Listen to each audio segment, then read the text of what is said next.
The Challenge, Season 35, Episode 2.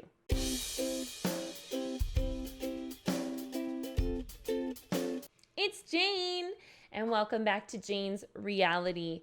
What an episode. Last week we said goodbye to Asif, and after the show when I was doing the editing, I did confirm that he was on Are You the One, but I was wrong because I said Season 5, but he was on Season 4, and he was not on with Tori. He was on with, oh my gosh, I'm starting to forget now, but it was like Nelson's season. Oh, now I'm not sure. I think so. I'll have to double back and check, but I forget his seasons. So I'm thinking, between major seasons of the challenge, like the seasons that are big, I might go back and rewatch, say, like, Are You the One, or different things like that, so that I can remember where these people began. And I know she's not on the show anymore, but someone who really got under my skin all the time was Amanda. She drove me nuts, and I really can't remember her Are You the One season, and I'm curious to go back and to watch it and see if she was always mean and devious. So today is a girls' elimination day, and I still, in my gut, think that Melissa's going home because, I don't know, they showed nothing of her, but they didn't really show much of any of the girls last day. So I am curious to see what happens this time. I'm sure it'll be a more female-focused episode, and I am ready to go. So don't forget, guys, if you want to watch the actual full reaction, you head on over to Patreon because MTV doesn't let us post anything from the actual videos of the show. Okay, here we go. I'm excited. Okay. So that elimination, I feel like this episode just showed that Dee is not strong in terms of her mental game, because she should have gone down there. If you are going to trash talk somebody, you go down and you beat them. What better way to show that you are the better athlete, that you are the better player, than by getting your skull against them and securing a potential spot in the final? It's like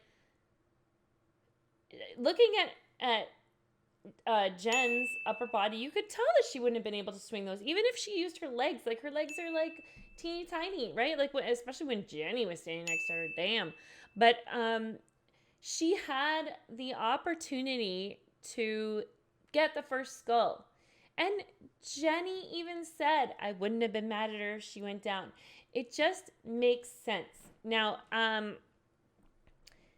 there's something that I hate that the vets sometimes do, and they manipulate rookies. Wes and Johnny are obviously bored, and they thought that it would be fun to do this. Now, I did see a few memes, and I'll pop them up so you can see them too. But I felt so bad for laughing because it's mean. But there was one where, you know how she said greetings Earthlings in her speech? So they put this one up of the Guardians of the Galaxy one with the girl with the antenna, and I felt so bad because I laughed. But man, there's been some trash talking on Twitter too after that episode. But I didn't get to see what it actually says. I've just seen, I'm scrolling through Insta, and I'll see screenshots of tweets, and I'm like, quickly go, because I know that there's some back and forth happening.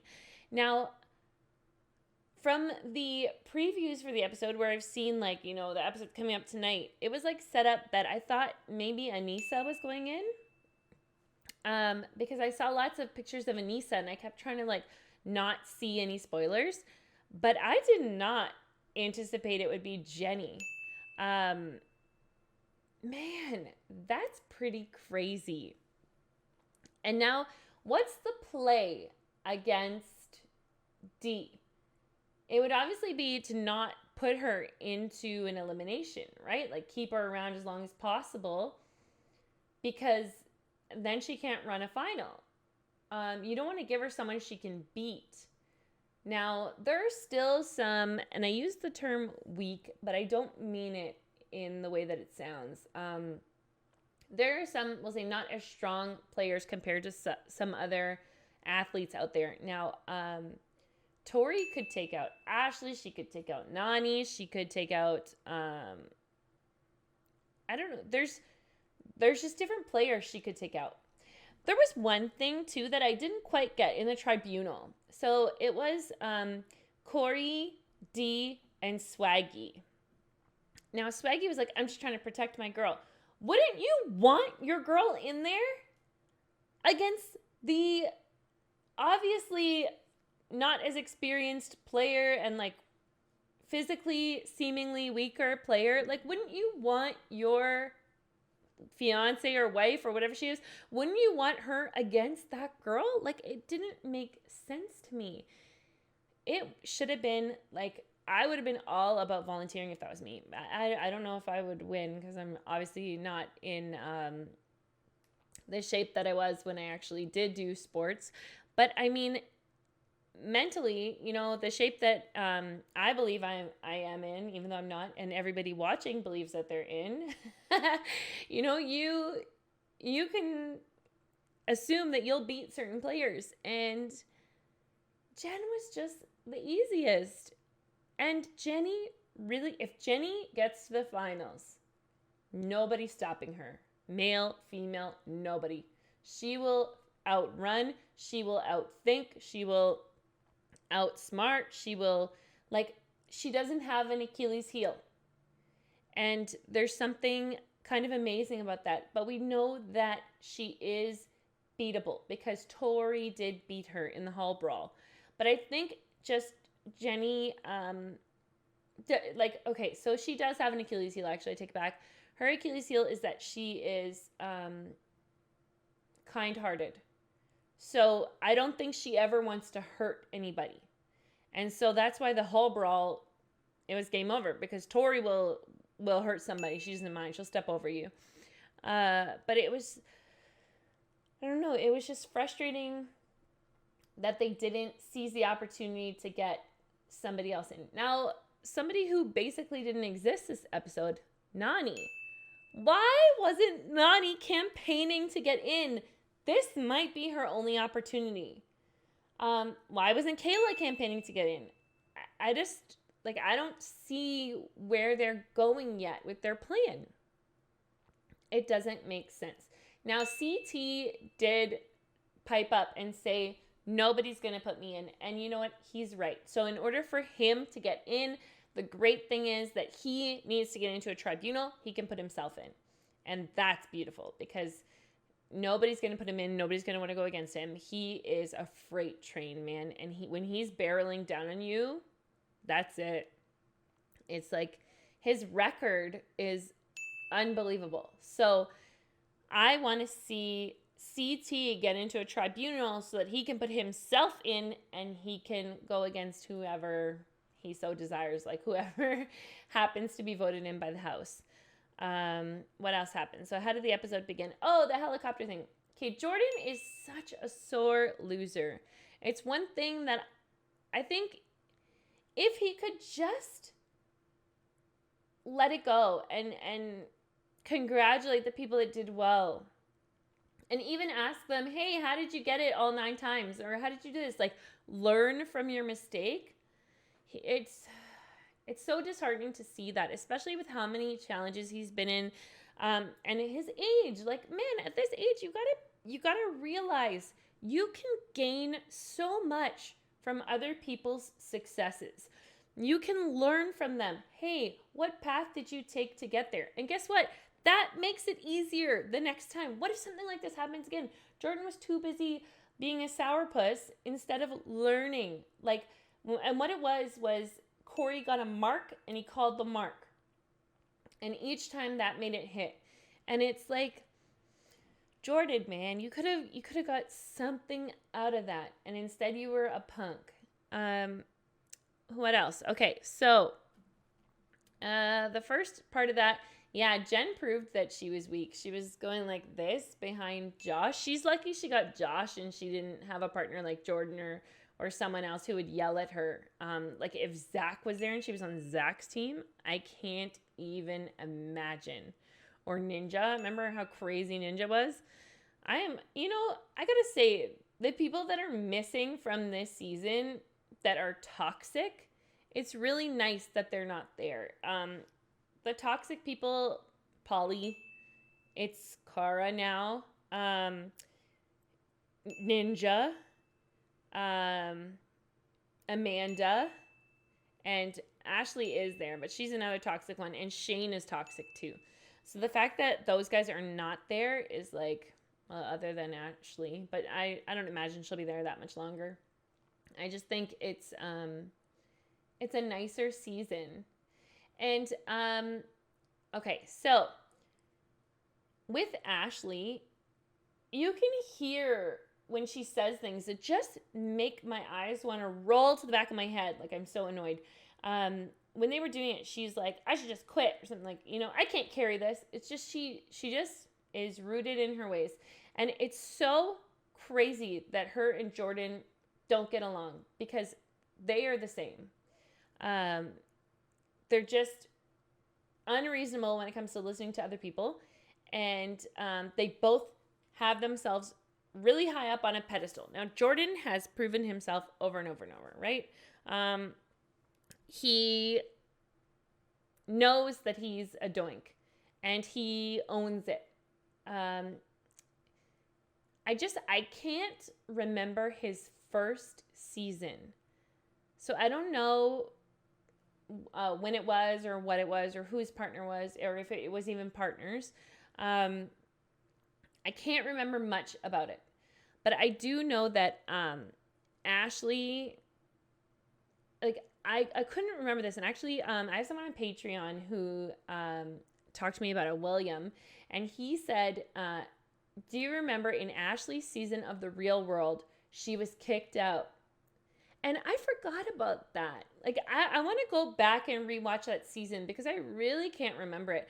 But I just think it's crazy that she was kicked out and somehow still got to come back and like be on the challenge. And I thought that once you were kicked off of a show, you couldn't go back on.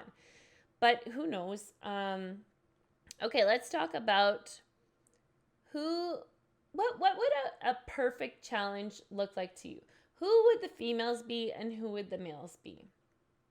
Now, for me, the females, there was this girl back in the day, Emily, and she has a fitness regime now, and like she has her own like business going on, that kind of thing. She would be up there for me, for sure. And then there was another girl, obviously Laurel. I think Laurel is just unstoppable. Emily, Laurel, Paula. Paula used to be great. Evelyn, and there was Cook. Cook was good too. I think she's a professional athlete. She was Filipino and white, and I think she ended up playing on the Filipino national soccer team. Like, I think that's why she hasn't come back. Because I did look her up one time to see. And I can't remember if there was anyone else that just stood out. Let me know. And obviously Jenny. But what would be the dream team? Like, who would be the 6 most amazing female challengers that you wouldn't know who to root for because they're all so physically impressive? Now for the males, they're still around. It's CT, Johnny, it's Wes. But Kenny used to win all the time. And he was Mr. Beautiful. I remember listening to him on a podcast once, and he said that it was because he was so into wrestlers and wrestling, and he considered it like his wrestling name, Mr. Beautiful. You know, there's like Mr. Perfect and that kind of thing. And then I guess, I don't know who the other 2 would be. I guess Jordan would have to be one because he does do really well. But I don't know who would take the 6th spot. Oh, what's his name? They brought him back, Darrell. I think that they need to bring him back more often. I don't know what they're doing, or if they're not like choosing who people would really want. I think an amazing challenge idea would be fan favorites. And you have the fans vote for the characters that they want to see on the show. Oh my God. Could you imagine that? And it was like, you could have like 3 weeks, say, of nominations and then an actual voting period. They need to do that. It would be really cool. Okay, so for the rest of the episode today, the actual challenge itself, pretty good because it was similar to a final. It was like a mini final. I thought the manipulation of Jen was kind of mean. And I thought her speech was terrible. If you don't watch the challenge, you shouldn't go on the challenge because you don't know what you're going to deal with. Johnny has been doing this forever. He always manipulates or dates rookies. So it's just, she should have seen it coming. What else? We didn't really see any... we did see some training stuff because I made the comment about Anissa that I do wish that I could have a really fit Anissa come in and see what she can do. Because I think that she is the person that's been around the longest. I think she did the challenge before anyone else that's currently on the show. Anything else? I think that's it, guys. For next week's challenge, let's make some predictions. All right. I think CT's going in, but because he's going to put himself in. I don't know who will lose. Who would be picked to go in? It might be a Rook. They might choose Swaggy.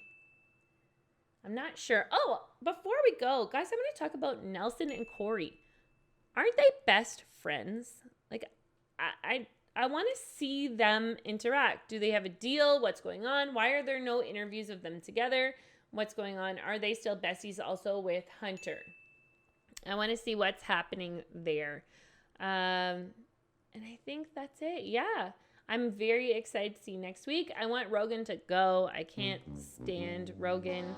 I think he's a womanizer, and I think that he's bad for D. I think that they shouldn't be around each other. I think that D is also bad for him. They just, when a relationship is right, it's not toxic. There's ups and downs, but it's not toxic. And what they have is completely toxic. Do you think D was watching Jen in her sleep? I'm not sure. I don't know. She did take off her blindfold, so I don't know, but it seems like what he's making sure she's there at night so that she's not, getting down with Rogan. Is that what's happening? But I'm not sure. Let me know in the comment section what you think. Great episode. I say great episode for every episode of the challenge because I love the show. I love how TJ boosted up Jenny. He's like, she could take me out. She could take all of you out. I appreciate that. I love how much TJ loves the game. I think it's going to be a great season, guys. I'm really looking forward to it. Thank you for watching with me. Thank you for hanging out with me. And let's watch next week together. All right, guys, I'm out of here. Peace.